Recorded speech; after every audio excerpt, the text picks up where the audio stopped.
નમસ્કાર વિદ્યાર્થી મિત્રો, ધોરણ 11 રસાયણ વિજ્ઞાનમાં ચેપ્ટર નંબર 4 એમાં આજે નવી થિયરી VSEPR સિદ્ધાંત. બરાબર, VSEPR સિદ્ધાંત જે છે એની શોધ સૌપ્રથમ સિઝવિક અને પોવેલ નામના વૈજ્ઞાનિકે કરેલી છે અને ત્યાર પછી ફરીથી એની પુનઃ વ્યાખ્યાયિત કરેલો છે ગિલેસ્પી અને નાયહોલ્મ નામના વૈજ્ઞાનિક. બરાબર, એટલે VSEPR ની સિદ્ધાંતની શોધ કોણે કરેલી છે તો કે સિઝવિક અને પોવેલ સૌપ્રથમ વ્યાખ્યાયિત કરેલો, ત્યાર પછી ગિલેસ્પી અને નાયહોલ્મે પુનઃ વ્યાખ્યાયિત કરેલો.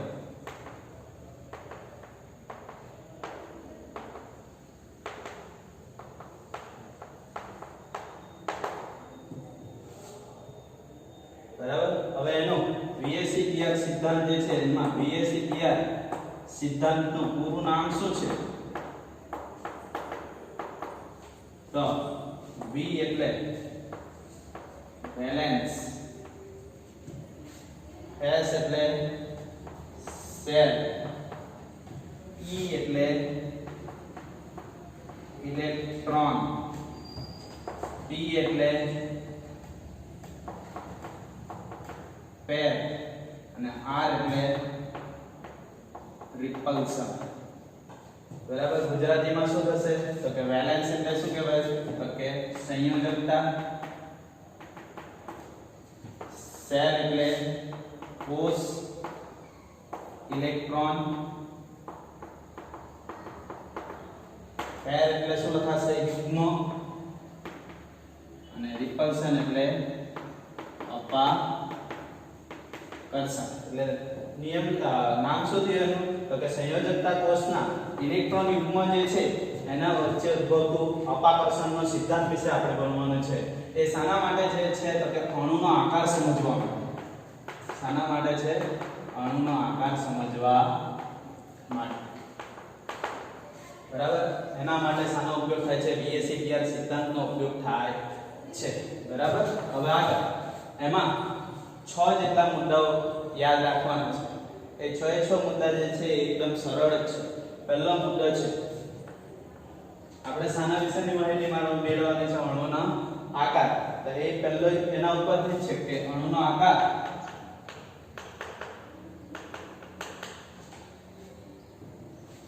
મધ્યસ્થ પરમાણુ જે છે, અણુનો આકાર મધ્યસ્થ પરમાણુના કયા ઇલેક્ટ્રોનનો આપણે જોવાનું છે? સંયોજકતા કોષના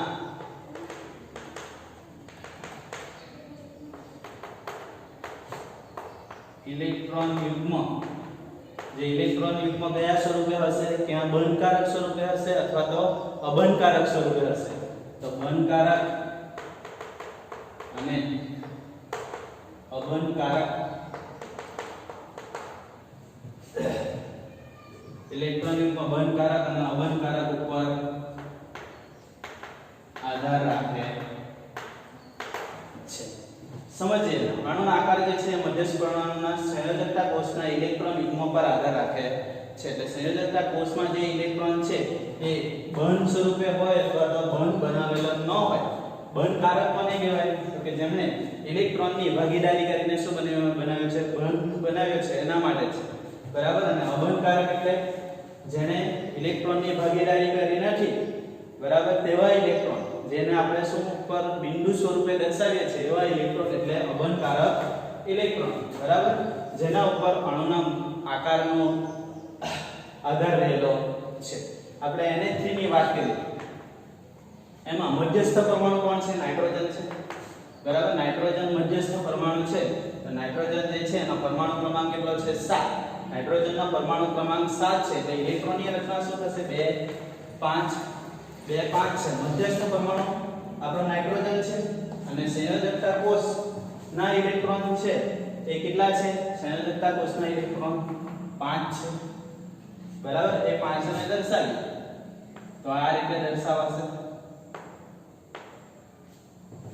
ચાલો, ત્યાર પછી આ જે અણુ રહેલો છે NH3 બરાબર, એમાં 3 શું છે જોડાયેલા હાઇડ્રોજન એટલે અહીંયા 3 જે છે એ 3 જે છે પેર ઇલેક્ટ્રોનની એ સામા વપરાયેલી છે બંધમાં વપરાયેલી છે અને એક શું છે અબંધકારક સ્વરૂપે રહેશે બરાબર આ શું છે અબંધકારક છે અને આ 3 જે છે એ કયા સ્વરૂપે છે બંધકારક સ્વરૂપે બરાબર એટલે કોના ઉપર આધાર રહેલો છે અણુના આકારનો આધાર કોના ઉપર રહેલો છે તો કે મધ્યસ્થ પરમાણુના સંયોજકતા કોષના ઇલેક્ટ્રોન યુગ્મ જે બંધકારક સ્વરૂપે હોય અને અબંધકારક સ્વરૂપે હોય એના ઉપર રહેલો છે ત્યાર પછી સંયોજકતા કોષના ઇલેક્ટ્રોન વચ્ચે હવે અહીંયા જુઓ હવે બંધકારક છે બરાબર બંધમાં ભાગ લીધેલા જે છે એ શું છે ઇલેક્ટ્રોન જ છે અને અબંધકારક જે છે એ પણ શું છે ઇલેક્ટ્રોન જ છે બરાબર તો ઇલેક્ટ્રોન વચ્ચે શું ઉદ્ભવશે અપાકર્ષણ ઉદ્ભવશે જે લખવાનું છે આપણે તો કે સંયોજકતા કોષના ઇલેક્ટ્રોનો વચ્ચે અપાકર્ષણ ઉદ્ભવે છે બરાબર એટલે પહેલો મુદ્દો શું થયો તો કે અણુનો આકાર કોના ઉપર રહેલો છે આખો આ જે છે BSE-PR સિદ્ધાંત જે છે એ મધ્યસ્થ પરમાણુ ના જે સંયોજકતા કોષના ઇલેક્ટ્રોન છે એના ઉપરથી તમે નક્કી કરી શકો બરાબર અને બીજો મુદ્દો શું છે તો કે સંયોજકતા કોષના ઇલેક્ટ્રોન વચ્ચે શું ઉદ્ભવશે અપાકર્ષણ ઉદ્ભવે છે ત્રીજું ચાલો હવે અપાકર્ષણ આપણે શું કરવાનું છે ન્યૂનતમ કરવાનું અથવા તો અપાકર્ષણ થાય છે બરાબર તો એ અપાકર્ષણ જે છે એ ના લીધે ઇલેક્ટ્રોન ક્યાં જશે દૂર ભાગશે એકબીજાથી બરાબર આ નજીકમાં ઇલેક્ટ્રોન લખીએ બરાબર તો આ બંને વચ્ચે શું થાય અપાકર્ષણ થાય એટલે શું થાય એકબીજાથી દૂર ભાગશે આ ઇલેક્ટ્રોન અહીંયા છે ફરી ક્યાં આવી જશે બરાબર એ લખવાનું છે હવે અપાકર્ષણ કોષના ઇલેક્ટ્રોન વચ્ચે લાગતું અપાકર્ષણ ન્યૂનતમ થાય તે માટે ઇલેક્ટ્રોન મહત્તમ અંતર રાખી ગોઠવાશે બરાબર એટલે ઇલેક્ટ્રોન ક્યાં ગોઠવાના અપાકર્ષણ ઓછું લાગે એના માટે તો કે ઇલેક્ટ્રોન વચ્ચેનું અંતર શું થશે વધારે થઈ જશે પહેલા જો આપણે બતાવેલો છે તો એ બંને ઇલેક્ટ્રોનો ક્યાં છે એકબીજાથી નજીક છે આમાં વચ્ચે અપાકર્ષણ હશે એકબીજાથી શું થઈ જશે એ દૂર થઈ જશે બરાબર અહીંયા જો આટલું જ અંતર છે ને ત્યાર પછી જો તો અંતર શું થઈ જશે વધી જશે ચાલો ત્યાર પછી ચોથો મુદ્દો હવે આપણે જે કોષ છે એ કોષને આપણે કેવો અત્યારે તો ખાલી એમ જ આપણે કાગળ પર દર્શાવેલો પણ આપણે સંયોજકતા કોષ જે છે એને શું લઈ લઈએ વર્તુળાકાર લઈ લઈએ એટલે લખીએ સંયોજકતા કોષને વર્તુળાકાર લેવામાં આવે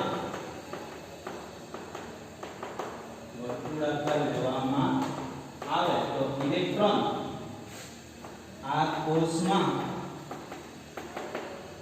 મહત્તમ અંતર રાખી ગોઠવાશે બરાબર સંયોજકતા કોષના ઇલેક્ટ્રોનને શું કીધું આપણે વર્તુળાકારમાં લઈએ બરાબર એટલે આપણે જે આ સંયોજકતા કોષ છે બરાબર તો એમાં મારે 5 ઇલેક્ટ્રોનની ગોઠવણી કરવાની છે કેટલા ઇલેક્ટ્રોન ગોઠવવા છે 5 ઇલેક્ટ્રોન તો તમે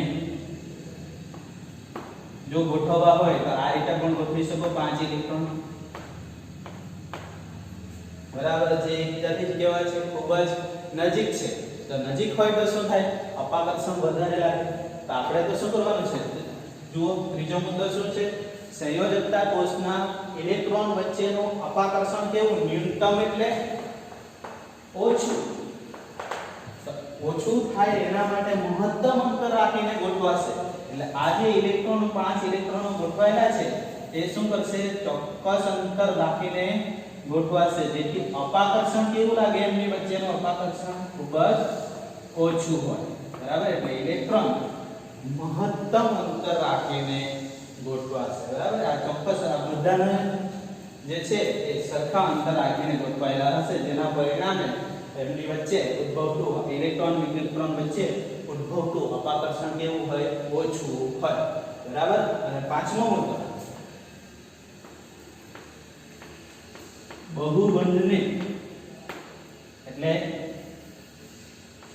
એક કરતા વધારે બંધ ધરાવતા સંયોજનમાં બહુબંધને એકલ બંધ ગણ એ ડબલ બંધને પણ આપણે કેવો ગણવાના છે એકલો બંધ જ ગણવાનો છે કેવી રીતે ઉદાહરણ તરીકે જુઓ કે મારી પાસે BeCl2 છે અણુ કયો છે BeCl2 ચાલો બેરિલિયમ મધ્યસ્થ પરમાણુ થશે કારણ કે Cl ની વિદ્યુતઋણતા શું છે વધારે છે કોના કરતા Be કરતા કેવી રીતે ખબર પડે આ અધાતુ છે અને આ ધાતુ છે બેરિલિયમ શું છે ધાતુ અને આ શું છે અધાતુ હોય એની વિદ્યુતઋણતા વધારે હોય અથવા તો અધાતુ જે છે તે ઇલેક્ટ્રોન મેળવવાની ક્ષમતા વધારે હોય આ ધાતુ હોય તો ઇલેક્ટ્રોન આપવાની વૃત્તિ ધરાવે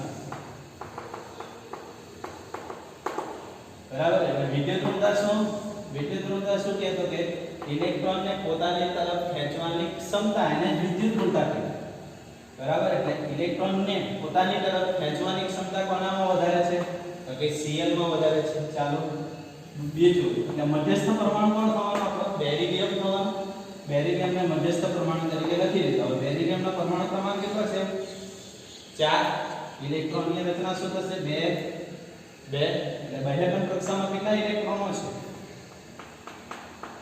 તો કે 2 ઇલેક્ટ્રોનો છે બાહ્યબંધ કક્ષામાં એટલે એને આ રીતે દર્શાવી દો ચાલો હવે Cl નો પરમાણુ ક્રમાંક 17 છે એટલે ઇલેક્ટ્રોનની રચના શું લખાશે 2 8 7 ઇલેક્ટ્રોન છે અને કેવી રીતના દર્શાવે છે આ રીતે દર્શાવે છે ચાલો હવે આ Cl ના હસ્તક પૂર્ણ કરવા કેટલા ઇલેક્ટ્રોન ખૂટે છે 1 ઇલેક્ટ્રોન ખૂટે છે એટલે એ શું કરશે B સાથે ભાગીદારી કરશે લાઈક બંધ બનાવે એવી રીતના બીજો Cl પણ છે એ બીજા Cl ને પણ કેટલા ઇલેક્ટ્રોન ખૂટે છે હસ્તક પૂર્ણ કરવા માટે એક જ ઇલેક્ટ્રોન ખૂટે છે એટલે એ પણ શું કરશે આની સાથે ભાગીદારી કરશે ચાલો આ એક અણુ થયો આપણે અણુના આકાર માટે મધ્યસ્થ પરમાણુને જોવાનો છે બહારનો જે છે એને જોવાના નથી ચાલો ત્યાર પછી CO2 ની વાત કરીએ બીજું ઉદાહરણ કોનું લઈએ CO2 ચાલો હવે કાર્બન અને ઓક્સિજન એક જ આવર્તના તત્વો છે બરાબર બીજું કે બંને કેવા છે અધાતુય લક્ષણ ધરાવે એટલે બંને કેવા છે અધાતુ છે પણ આપણને ખબર છે કે આવર્તમાં ડાબી બાજુથી જમણી બાજુ તરફ જાઓ તો અધાત્વીય ગુણ શું થાય વધે અથવા તો વિદ્યુત ઋણતા શું થાય વધે વિદ્યુત ઋણતા શું થાય વધે તો આવર્તમાં ડાબી બાજુથી જમણી બાજુ તરફ જઈએ તેમ વિદ્યુત ઋણતા શું થાય છે વધે છે બીજું પરમાણુ ક્રમાંક પણ શું થતો હશે વધતો હશે આ વધમાં ડાબી બાજુથી જમણી બાજુ તરફ જાઓ તો પરમાણુ ક્રમાંક શું થાય છે વધે છે ચાલો તો પરમાણુ ક્રમાંક આધારિત આને સોલ્વ કરીએ તો કે કાર્બનનો પરમાણુ ક્રમાંક 6 ઓક્સિજનનો પરમાણુ ક્રમાંક 8 વધારે જેનો પરમાણુ ક્રમાંક છે એની વિદ્યુતઋણતા શું છે વધારે છે કેમ સાના આધારે કીધું તો પરમાણુય ક્રમાંક વધારે હોય આવર્તમાં ડાબી બાજુથી જમણી બાજુ તરફ જાઓ તો વિદ્યુતઋણતા શું થાય છે વધે છે કે અહીંયા ઓક્સિજનની વિદ્યુતઋણતા શું છે વધારે છે કોના કરતા કાર્બન કરતા ચાલો લખી દઈએ તેમાં કાર્બન ક્યાં આવવાનું મધ્યસ્થ પરમાણુ તરીકે થવાનું કારણ કે એની વિદ્યુતઋણતા શું છે ઓછી છે એટલે કાર્બન મધ્યસ્થ પરમાણુ ચાલો ત્યાર પછી હવે કાર્બન જે છે એનો પરમાણુ ક્રમાંક 6 છે એટલે ઇલેક્ટ્રોનની રચના શું લખાશે ઓકે 2 4 લખાય બરાબર ઓક્સિજનનો મધ્યસ્થ પરમાણુ ઓક્સિજન જે છે એનો પરમાણુ ક્રમાંક કેટલો છે 8 છે ઇલેક્ટ્રોનની રચના શું લખાશે 2 6 બાહ્યતમ કક્ષામાં કેટલા ઇલેક્ટ્રોનો છે તો કે 6 ઇલેક્ટ્રોન છે એને દર્શાવી દીધા બીજો ઓક્સિજન છે એના પણ 6 ઇલેક્ટ્રોનો દર્શાવી દીધા ચાલો હવે આ ઓક્સિજનને અસ્તક પૂર્ણ કરવા માટે કેટલા ઇલેક્ટ્રોન ખૂટે છે? 2 ઇલેક્ટ્રોન ખૂટે છે. તો એ શું કરશે? કાર્બનના 2 ઇલેક્ટ્રોન સાથે ભાગીદારી કરી દે. બરાબર, એટલે આ બંધ થઈ ગયું. ત્યાર પછી આ ઓક્સિજનને પણ કેટલા ઇલેક્ટ્રોન ખૂટે છે? 2 ઇલેક્ટ્રોન ખૂટે છે. હજુ એની 2 ઇલેક્ટ્રોન બાકી રહેલા ને, હજુ 2 જ ઇલેક્ટ્રોન કાર્બનના વપરાયેલા છે. ઓક્સિજન સાથે બંધ કરેલો છે એમાં. આ એક ઓક્સિજન સાથે કરેલો છે એમાં બીજા ઓક્સિજન સાથે બીજા 2 ઇલેક્ટ્રોનની ભાગીદારી કરીને શું બનાવી દેશે? બંધ બનાવી દેશે. ચાલો, તો આપણે જે પાંચમો મુદ્દો લખ્યો કે એક કરતા વધારે બંધ ધરાવતા સંયોજનોમાં જે બહુબંધ છે એને શું કરવાનું? એક જ બંધ ગણવાનું. બરાબર. હવે અહીંયા આ જે અણુ છે એનો આકાર કેવો છે? રેખીય છે. આ અણુનો આકાર કેવો છે? રેખીય. તો અહીંયા જુઓ તો બેરિલિયમ પાસે એક પણ અબંધકારક ઇલેક્ટ્રોન યુગ્મ નથી. અહીંયા બેરિલિયમ પાસે જુઓ ઉપર કોઈ Cn ની જેમ અહીંયા ઇલેક્ટ્રોન દર્શાવેલા છે? તો દર્શાવેલા નથી. બરાબર. એવી જ રીતે કાર્બન માટે જુઓ, તેમણે બધા 4 ઇલેક્ટ્રોન શામાં રોકાયેલા છે? બંધમાં રોકાયેલા છે. જોઈ લો. એવી જ રીતે બેરિલિયમના પણ બંને ઇલેક્ટ્રોન શામાં રોકાયેલા છે? બંધમાં રોકાયેલા છે. એટલે આનો આકાર કેવો છે? રેખીય છે. અહીંયા પણ આકાર કેવો થશે? રેખીય જ થશે. એનો પણ આકાર કેવો છે? રેખીય જ થશે. તો આપણે જે આ જે ડબલ બંધ છે એને કેવો ગણી લીધો? એક જ બંધ છે એવો ગણીને આપણે આનો આકાર કેવો કહી દીધો? રેખીય છે. એટલે સમજ પડશે કે એક કરતા વધારે બંધ ધરાવતા સંયોજનોમાં બહુબંધ જે છે એને એક જ બંધ ગણવામાં. ત્યાર પછી છઠ્ઠો છે. છઠ્ઠું, સંસ્પંદન બંધારણોમાં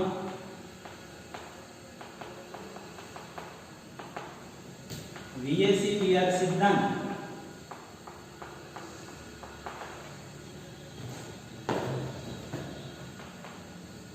કોઈ પણ બંધારણને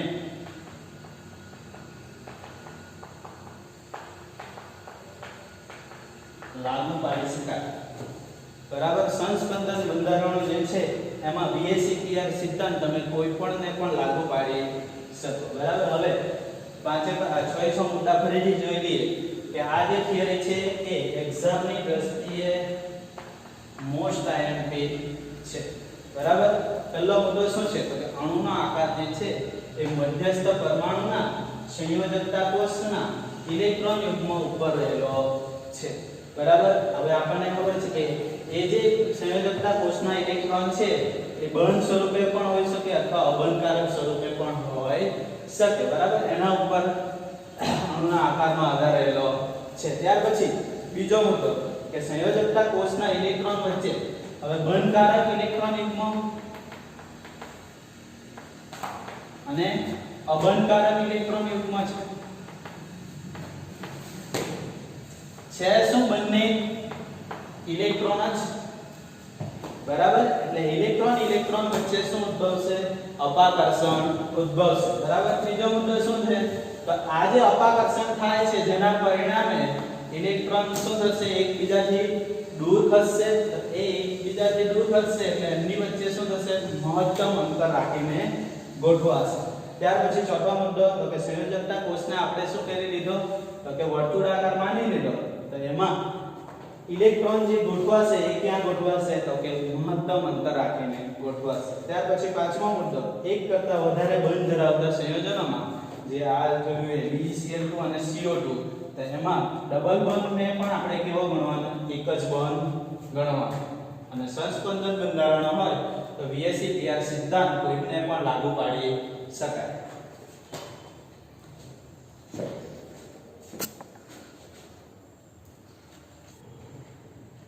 ઓકે. VACPR સિદ્ધાંતમાં ત્યાર પછી આપણે શું કીધું? તો કે બંધકારક ઇલેક્ટ્રોન યુગ્મ અને અબંધકારક ઇલેક્ટ્રોન યુગ્મ. બરાબર. એમાં બીજો મુદ્દો હતો એ શું કહેતો હતો કે એમની વચ્ચે શું ઉદ્ભવે છે? અપાકર્ષણ ઉદ્ભવે છે. બરાબર. એ જે અપાકર્ષણીય અપાકર્ષણ ઉદ્ભવે છે એ અપાકર્ષણ સામા સૌથી વધારે ઉદ્ભવશે એના વિશે જોઈએ. તો કે અહીંયા બંધકારક ઇલેક્ટ્રોન યુગ્મ એટલે જેને બંધનમાં ભાગ લીધેલો છે એવા ઇલેક્ટ્રોન, અને અબંધકારક ઇલેક્ટ્રોન યુગ્મ એટલે જેને બંધમાં ભાગ લીધેલો નથી એવા ઇલેક્ટ્રોન. બરાબર. તો બંધકારક જે છે એમની ઊર્જા કેવી હશે? ઓછી હશે. કેમ? તો કે એને બંધ બનાવવામાં શું કરી દીધેલો છે? બંધ બનાવવામાં પોતાની થોડી ઊર્જા ખર્ચી કાઢેલી છે એટલા માટે. અને અબંધકારક જે છે એ એક જરાય ઊર્જા ખર્ચી નથી, કારણ કે કોઈ પણ પ્રકારનો બંધ બનાવતો નથી. અપાકર્ષણ જે છે એ સૌથી વધારે સામા હશે તો કે અબંધકારક અને અબંધકારક વચ્ચે ઉદ્ભવતું અપાકર્ષણ, અબંધકારક ઇલેક્ટ્રોન યુગ્મ અને અબંધકારક ઇલેક્ટ્રોન યુગ્મ વચ્ચે ઉદ્ભવતી અપાકર્ષણ સૌથી વધારે હશે. બરાબર. એટલે અબંધકારક એટલે આ જે છે આ ઇલેક્ટ્રોન યુગ્મને શું કહેવાશે? તો કે બોન્ડ પેર કહેવાશે. બરાબર. અને આને શું કહેવાશે? Lone pair. બરાબર. બોન્ડ અબંધકારક છે એટલે શું લખાશે? Lone pair. લોન પેર એ ઇલેક્ટ્રોન યુગ્મ વચ્ચેનું અપાકર્ષણ સૌથી વધારે છે. ત્યાર પછી બીજા નંબર પર કયો આવશે? અબંધકારક ઇલેક્ટ્રોન યુગ્મ અને બંધકારક ઇલેક્ટ્રોન યુગ્મ વચ્ચે ઉદ્ભવતું અપાકર્ષણ. અને સૌથી ઓછું શામાં હશે? તો કે બંધકારક અને બંધકારક ઇલેક્ટ્રોન યુગ્મ અને બંધકારક ઇલેક્ટ્રોન યુગ્મ વચ્ચે ઉદ્ભવતું અપાકર્ષણ સૌથી ઓછું હશે. આના માટે શું લખાશે? લોન પેર, બોન્ડ પેર, બોન્ડ પેર, બોન્ડ પેર. એટલે લખવું હોય તો શું લખાય? લોન પેર વચ્ચેનું સૌથી વધારે, ત્યાર પછી લોન પેર, બોન્ડ પેર, અને ત્યાર પછી છેલ્લે બોન્ડ પેર, બોન્ડ પેર. બરાબર. અને જો એક જ ખાલી એમ જ જનરલ ઉદાહરણ લઈ સમજવું હોય તો લોન પેર એટલે જે મેરેજ નથી કર્યા એ, અને બોન્ડ પેર એટલે જેમના મેરેજ થઈ ગયા છે એ. બરાબર. હવે લોન પેર એટલે જે મેરેજ નથી થયા એની વચ્ચે જે ઝઘડો થવાનો એ કેવો હશે? સૌથી વધારે. ત્યાર પછી બોન્ડ પેર ની વાત કરી કે જેમના મેરેજ થઈ ગયા છે એ શું વિચારશે? રવાય. બરાબર. અથવા તો કોઈ એક શું કરે? નીચું મૂકી દેશે એટલે શું કરશે? એ ઝઘડો શું થવાનો? ઓછો થવાનો. જ્યારે અહીંયા બંને કેવા છે? મેરેજ કરેલા નથી એટલે એ જે છે એ શું કરશે? વધારે ઉગ્ર ને ઉગ્ર બનતો જશે. જ્યારે અહીંયા બોન્ડ પેર એટલે મેરેજ જે કરેલા છે એ થોડો ઘણો વિચાર કરશે અને ઝઘડો કરશે. બરાબર. એટલે અહીંયા બોન્ડ પેર વચ્ચે કેવું હશે? સૌથી ઓછું હશે. અહીંયા લોન પેર અને બોન્ડ પેર ની વાત કરીએ. લોન પેર જે ઉગ્ર છે પણ આ કેવો છે? એને શાંત પાડી દેશે. બરાબર. એટલે બીજો નંબર પર કયો આવશે? લોન પેર, બોન્ડ પેર. બરાબર. એટલે જો લોન પેર વચ્ચે અપાકર્ષણ કેવું હશે? સૌથી વધારે. સૌથી ધમાચકડી કોણ મચાવે છે? જેને મેરેજ કરેલા નથી. જેને મેરેજ કરેલા છે એ કેવા હશે? સૌથી ઓછી ધમાચકડી મચાવશે. એટલે બંધકારક વચ્ચેનું અપાકર્ષણ કેવું હશે? સૌથી ઓછું હશે. ચાલો હવે અણુના આકારની વાત કરીએ. ત્યાર પછી શું? અણુનો આકાર સમજવાનો છે ને આપણે. તો એના જે છે આ આધાર કોના ઉપર રહેલો છે? મધ્યસ્થ પરમાણુના સંયોજકતા કોષના ઇલેક્ટ્રોન ઉપર રહેલો છે. તો સૌપ્રથમ જોઈએ તો મધ્યસ્થ પરમાણુ પાસે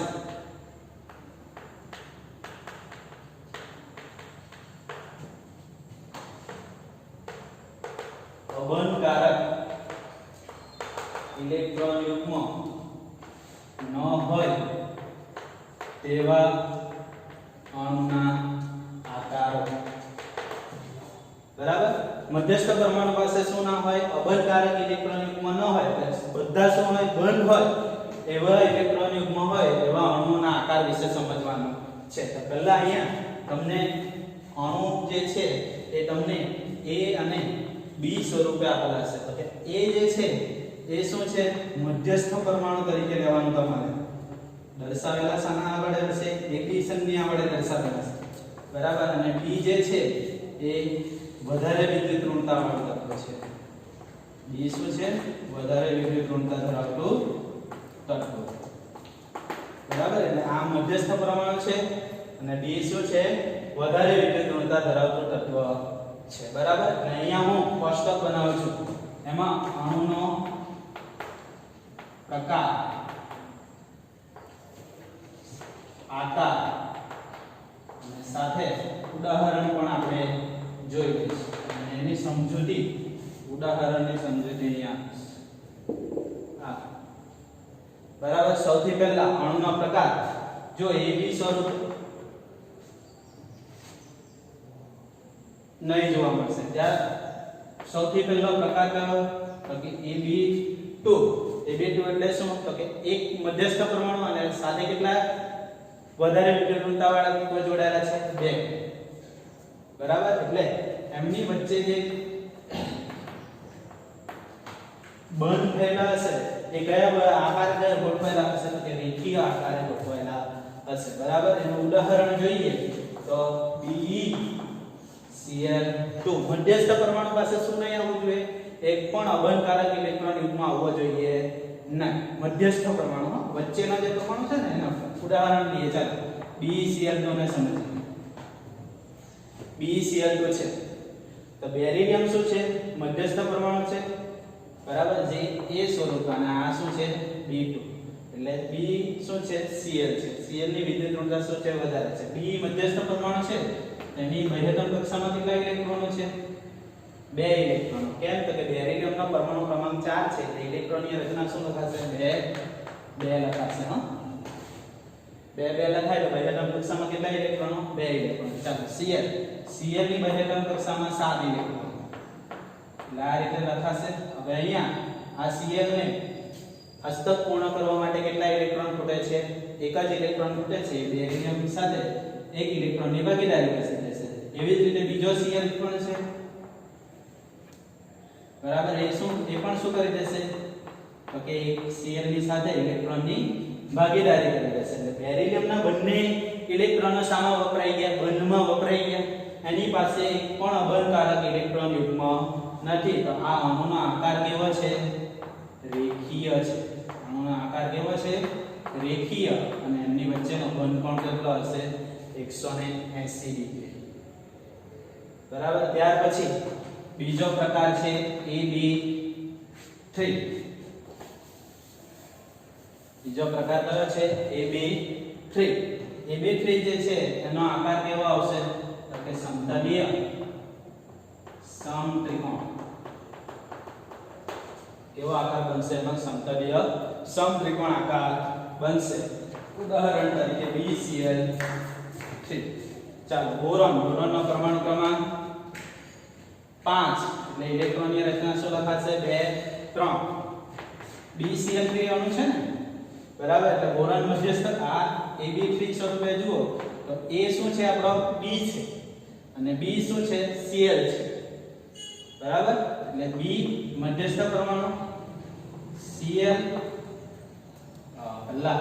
મધ્યસ્થ પરમાણુ જે છે એનો પરમાણુ ક્રમાંક કેટલો છે 5 છે એટલે Z બરાબર 5 લખીએ તો ઇલેક્ટ્રોનની રચના શું થવાની 2 3 એટલે બોરોન પાસે બહારની કક્ષામાં કેટલા ઇલેક્ટ્રોન છે 3 ઇલેક્ટ્રોનો છે એને મેં દર્શાવી દીધા ચાલો Cl પાસે બાહ્યતમ કક્ષામાં કેટલા ઇલેક્ટ્રોન છે તો પરમાણુ ક્રમાંક 17 એટલે 2 8 7 બરાબર 2 8 7 છે તો અષ્ટક પૂર્ણ કરવા માટે કેટલા ઇલેક્ટ્રોન ખૂટે 1 ઇલેક્ટ્રોન ખૂટે એવા Cl કેટલા છે 3 છે એ 3 બોરોનના એક ઇલેક્ટ્રોનની સાથે ભાગીદારી કરી લેશે એટલે 3 બંધો બનાવશે Cl સાથે આ રીતે બરાબર બોરોન પાસે એક પણ અબંધકારક ઇલેક્ટ્રોન યુગ્મ નથી આવું હોય તો આકાર કેવો આવશે એનો સમતલીય સમત્રિકોણ ત્યાર પછી AB4 એના માટે આકાર કેવો આવશે સમચતુષ્ફલકીય આકાર કયો આવશે સમચતુષ્ફલકીય અને એનું ઉદાહરણ છે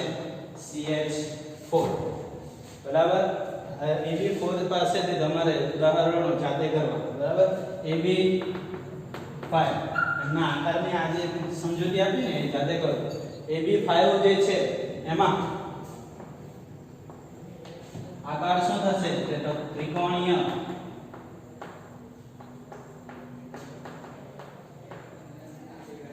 દ્વિપિરામિડ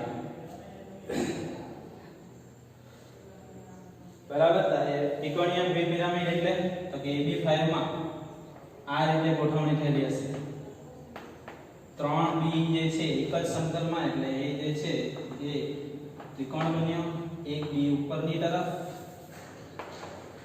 બીજો B નીચેની તરફ અને આ જે જોડાઈ જશે એટલે આનો આકાર કેવો થઈ જશે જો પિરામિડ જેવું દેખાય છે ને અને નીચે પણ એક પિરામિડ બનશે બરાબર એટલે એને શું કહેવાય ત્રિકોણીય દ્વિપિરામિડ આકાર છે અને એનું ઉદાહરણ છે PCl5 બરાબર AB6 બરાબર તેમાં આકાર કેવો જોવા મળશે તમને તો કે અષ્ટફલકીય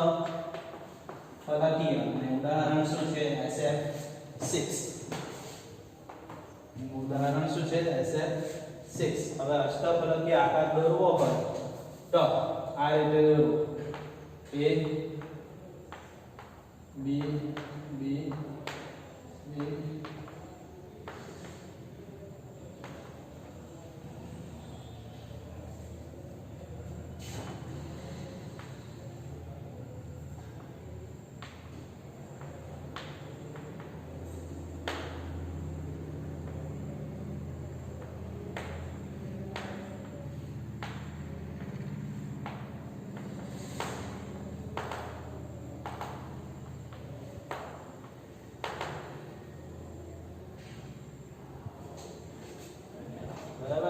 અષ્ટફલકીય આકાર આવશે ઓકે એટલે આ શું થયું તો કે મધ્યસ્થ પરમાણુ પાસે જો અબંધકારક ઇલેક્ટ્રોન યુગ્મ ન હોય તેવા અણુઓનો આકાર જે છે એ તમે આ રીતે સોલ્વ કરી શકો કે જો પ્રકાર AB2 AB3 AB4 AB5 AB6 એટલે તમને ખાલી એક વસ્તુ ખબર પડવી જોઈએ કે અહીંયા મને જો એમ કીધું કે BCl2 બરાબર BCl SF6 રહી ગઈ ચાલો SF6 બરાબર મધ્યસ્થ પરમાણુ કોણ છે સલ્ફર છે તો S મધ્યસ્થ પરમાણુ થવાનો બરાબર તો મધ્યસ્થ પરમાણુ જે છે એમની સાથે ફ્લોરીન કેટલા જોડાયેલા છે 6 જોડાયેલા છે બરાબર સલ્ફરનો પરમાણુ ક્રમાંક કેટલો બરાબર તો સલ્ફરનો પરમાણુ ક્રમાંક જે છે એ 16 છે એટલે ઇલેક્ટ્રોનની રચના શું થશે 2 8 6 તો બાહ્યતમ કક્ષામાં કેટલા ઇલેક્ટ્રોન છે 6 ઇલેક્ટ્રોન છે બરાબર એ 6 એ 6 સામા વપરાઈ જવાના બંધ બનાવવામાં વપરાઈ જવાના બરાબર એટલે આ જે ઉદાહરણ છે એ સાનું થઈ જવાનું તો કે AB6 પ્રકારનું થવાનું અને બીજું કે મધ્યસ્થ પરમાણુ પાસે શું નહીં આવશે અબંધકારક ઇલેક્ટ્રોન યુગ્મ આવશે નહીં એટલે SF6 અણુનો આકાર AB6 પ્રમાણે કયો આવશે અષ્ટફલકીય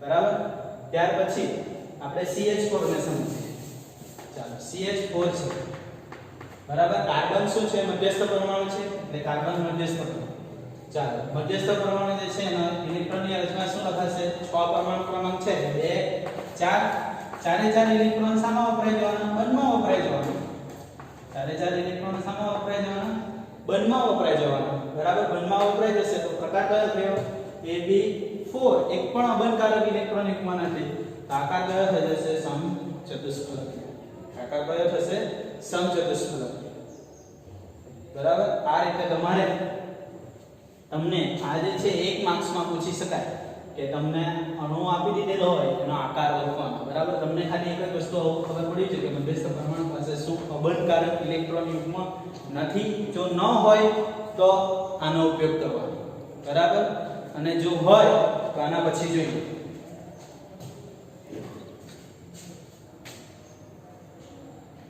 પહેલા શું જોયું તો કે જો મધ્યસ્થ પરમાણુ પાસે અબંધકારક ઇલેક્ટ્રોન યુગ્મ ન હોય તેના માટે જોયું તો AB2 હોય તો આકાર રેખીય આવે AB3 હોય તો સમતલીય સમત્રિકોણ આવે AB4 હોય તો સમચતુષ્ફલકીય AB5 હોય તો ત્રિકોણીય દ્વિપિરામિડ અને AB6 હોય તો અષ્ટફલકીય આકાર ક્યારે પણ જો અબંધકારક ઇલેક્ટ્રોન યુગ્મ ન હોય ત્યારની વાત બરાબર પણ હવે શું જોવાનું છે કે જો મધ્યસ્થ પરમાણુ પાસે શું હોય અબંધકારક ઇલેક્ટ્રોન યુગ્મ હોય ત્યારે અણુનો આકાર કેવો હશે એની સમજૂતી મેળવીએ બરાબર તેમાં પહેલો પ્રકાર છે AB2 E તમને કીધેલું છે કે આપણો A શું છે મધ્યસ્થ પરમાણુ છે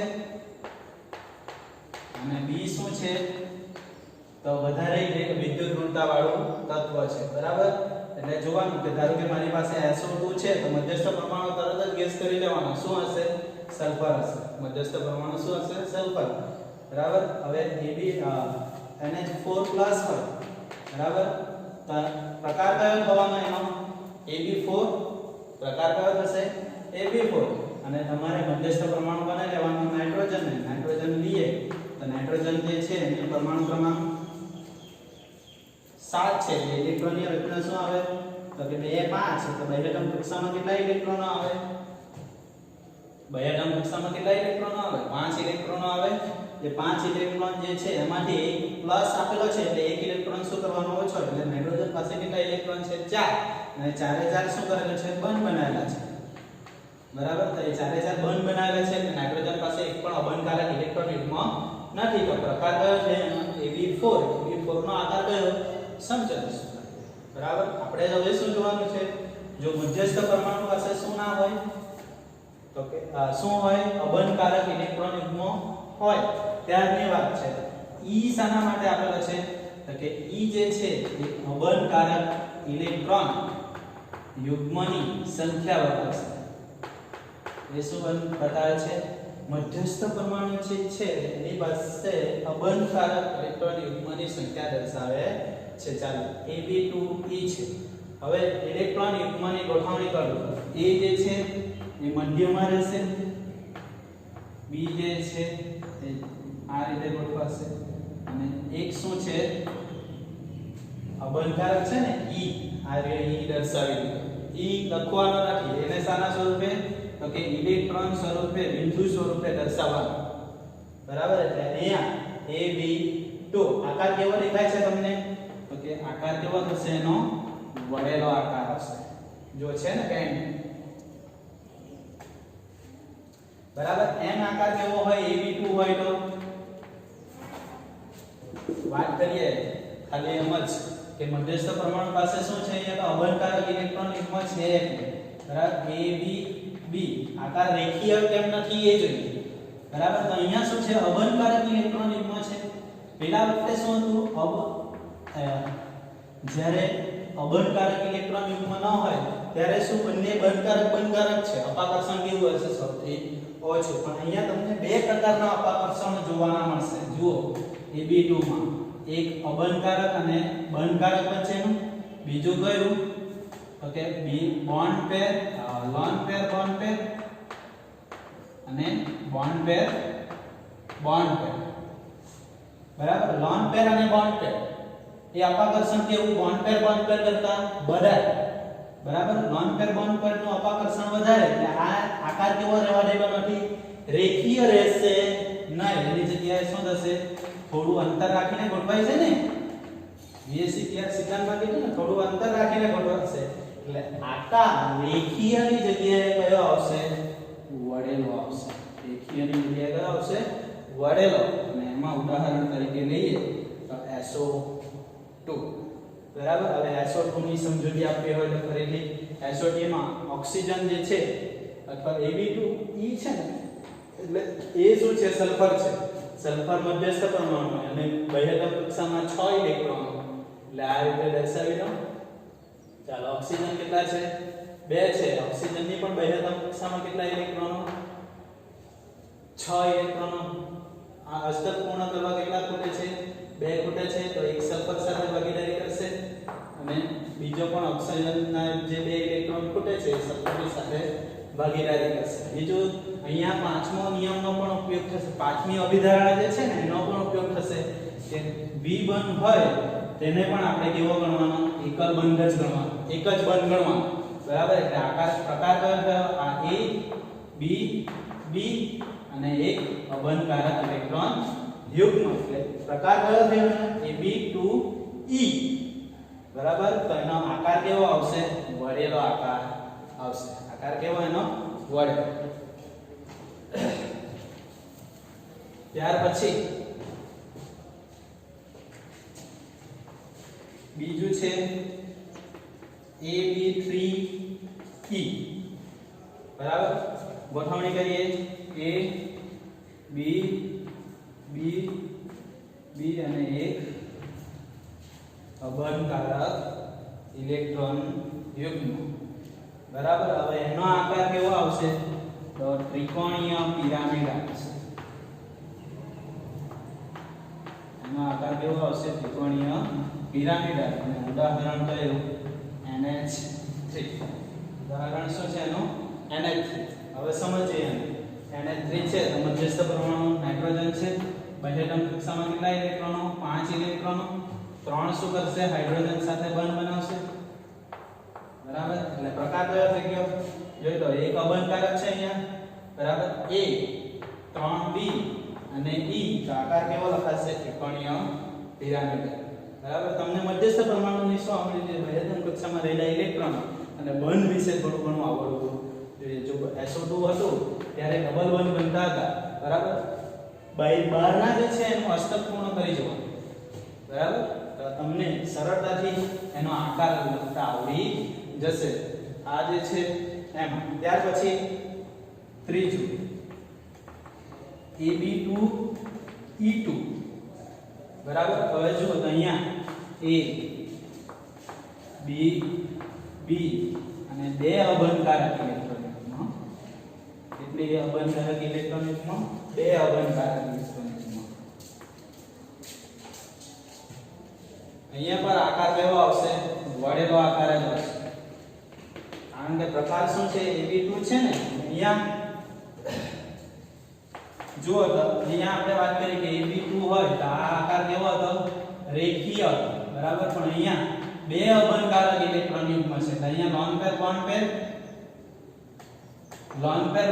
આવશે બોન્ડ પેર પણ આવશે અને લોન પેર પણ આવશે લોન પેર વચ્ચેનું અપાકર્ષણ કેવું સૌથી વધારે એટલે આ જે છે આકાર રેખીય રહેવાનો નથી એની જગ્યાએ આકાર કયો આવશે એનો વળેલો આકાર આવશે અને ઉદાહરણ તરીકે H2O જોઈ લો તો ઓક્સિજન જે છે એ મધ્યસ્થ પરમાણુ બરાબર પરમાણુ ક્રમાંક કેટલો 8 ઇલેક્ટ્રોનની રચના 2 6 એટલે બાહ્યતમ કક્ષામાં કેટલા ઇલેક્ટ્રોન 6 ઇલેક્ટ્રોનો દર્શાવી દીધા બે હાઇડ્રોજનની સાથે બંધ બનાવશે પ્રકાર કયો થઈ ગયો A B અને બે ઇલેક્ટ્રોન પેર એટલે AB2 E2 પ્રકાર એટલે આકાર કયો આવશે વળેલો આવશે આકાર કયો આવશે વળેલો ત્યાર પછી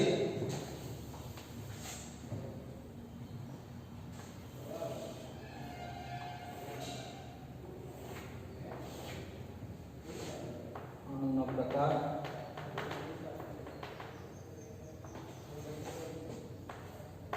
ઇલેક્ટ્રોનની ગોઠવણી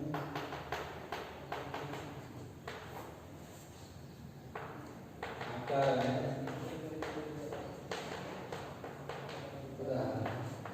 ચાલો ત્યાર પછી ચોથું જે છે એમાં પ્રકાર કયો આવશે AB4E ચાલો કેવી રીતે ગોઠવાશે અહીંયા ઓકે મધ્યસ્થ પરમાણુ A B B અને એક શું આવશે અબંધકારક ઇલેક્ટ્રોન યુગ્મ બરાબર અને એનું ઉદાહરણ છે SF4 અને એનો આકાર કેવો આવશે ચીચવો હિંચકા જેવો આકાર આવશે હા જો અહીંયાથી તમે હિંચકો હિંચવાની શરૂઆત કરો તો અહીંયાથી બરાબર એટલે આકાર કેવો આવે છે એનો ચીચવો આકાર જોવાનો મળશે હવે SF4 જે છે એનો પ્રકાર કેવી રીતના આવે એ જોઈએ મધ્યસ્થ પરમાણુ કોણ છે સલ્ફર છે સલ્ફરનો પરમાણુ ક્રમાંક 16 છે એટલે ઇલેક્ટ્રોનની રચના શું લખાશે તો કે 2 8 6 બાહ્યતમ કક્ષામાં કેટલા ઇલેક્ટ્રોનો છે 6 ઇલેક્ટ્રોનો છે પણ ફ્લોરીન કેટલા જોડાયેલા છે અહીંયા 4 જોડાયેલા છે એટલે 4 ફ્લોરીનને જોડી દઉં બરાબર 4 ફ્લોરીન જોડો તો શું પ્રકાર પણ શું થયો A B4 છે અને એક ઇલેક્ટ્રોન યુગ્મ છે તો AB4E આકાર કયો આવશે એનો ચીચવો આ પ્રકાર યાદ રાખવાનો અને આકાર યાદ રાખવાનો બરાબર બાકીનું તમે મધ્યસ્થ પરમાણુ ઉપરથી લખી શકો ત્યાર પછી પાંચમું AB3 E2 એમાં આકાર કેવો આવશે?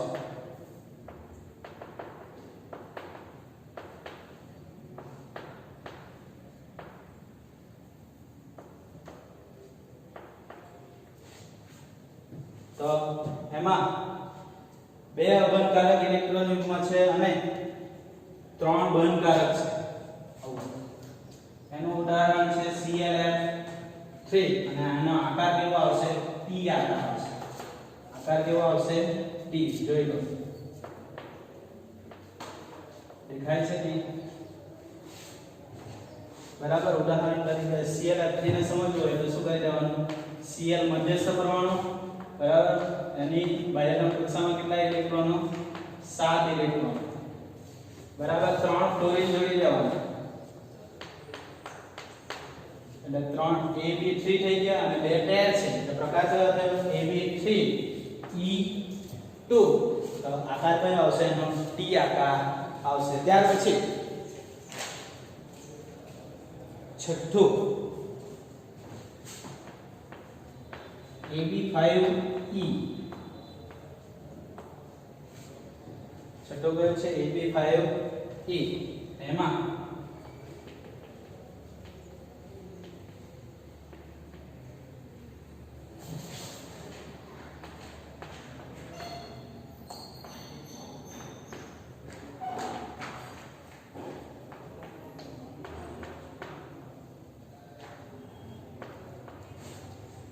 AB5 જે છે ને એમાં આ રીતે ગોઠવાશે.